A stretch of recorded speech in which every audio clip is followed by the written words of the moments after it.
Hi everyone. I know it's been a minute since I've done one of these pop-up videos, but I have been watching, intaking all of what's happening out there as it relates to anti-Asian racism, and my heart is hurting, it is breaking, and there are a few things I wanted to say about anti-Asian racism.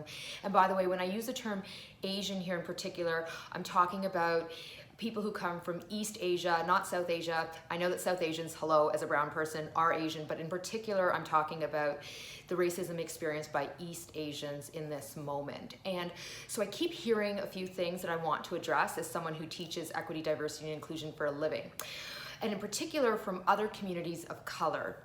So I keep hearing, first of all, comments like, well, what about the racism that we're experiencing in our community? Why are we just focusing, or why are we primarily focusing on anti-Asian racism in this moment? And you'll have heard me say before, and other activists, and in fact this terminology, this language that I'm going to share with you, I actually heard it from Linda Sarsour, that this is not the time for the oppression Olympics. In moments like this, when we are seeing very flagrant, overt, direct acts of violence being perpetrated against Asian people, this is not the time for us to be thinking or saying, well, what about us? What about my community? In fact, know that when we actively come together collectively across communities of color, and of course white people, to interrupt racism, everyone benefits. Every community benefits. And so in this moment, let's come together, let's not divide.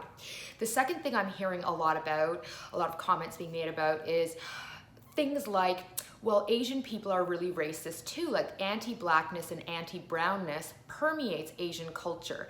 And as a brown person, I would say I hear you and I agree as well that Asian people also engage in anti-brownness and anti-blackness as white people do. And this, in my view, is a byproduct of white supremacy and the racial hierarchy or ladder that exists in society, where white people are at the top and other communities of color are stratified down this ladder. And so yes, anti-blackness and anti-brownness does in fact permeate Asian culture. I hear that and I get that. However, back to point number one, in this moment, the Asian community needs our support because of these horrible acts of racism. This is not the time to divide and point fingers. Of course, our hope is in doing inclusion work and doing this social advocacy work that it'll be an opportunity for us to explore how racism permeates each of our communities of color and how we can work to interrupt them, because as we watch others model for us what it looks like to serve as an ally and call out racism, we are all learning and we can all benefit. But this is not the time to hold back in supporting your Asian friends, colleagues, people in society because you are upset about anti-blackness and anti-brownness permeating Asian culture. And then the third thing I keep hearing is, how can I be an ally? How can I show up as a better ally in this moment to people who are Asian? And I would say here that a lot has been written and said across social media about allyship, and I certainly, I would say my Instagram feed reads a lot like a tutorial on allyship. We use the same skill set we used in interrupting anti-Indigenous racism or anti-Black racism. In this moment, what you want to do is, first of all, educate yourself about the historical legacies of anti-Asian racism that permeate our society. Everything from internment camps to racist immigration laws, to the intersectionality between misogyny and racism, the sex trade or enslavement of Asian women in this regard, and so much more. We use our voices to call out anti-Asian racist remarks, and we use our voices to check in on our Asian friends and colleagues to see how they're doing during this difficult moment.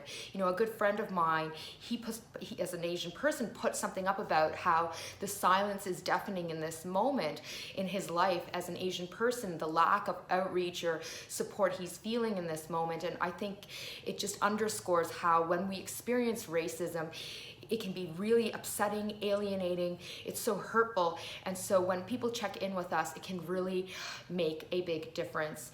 We use our voices and actions to call out racism, anti-Asian racism, and the way in which it permeates society and the workplace, and so much more. And of course, the most important thing that you can be doing is checking your own anti-Asian racism that lives within, because if you hold it, it will impact everything you do, including your ability to serve as an ally and show up in this moment by using your voice and your actions.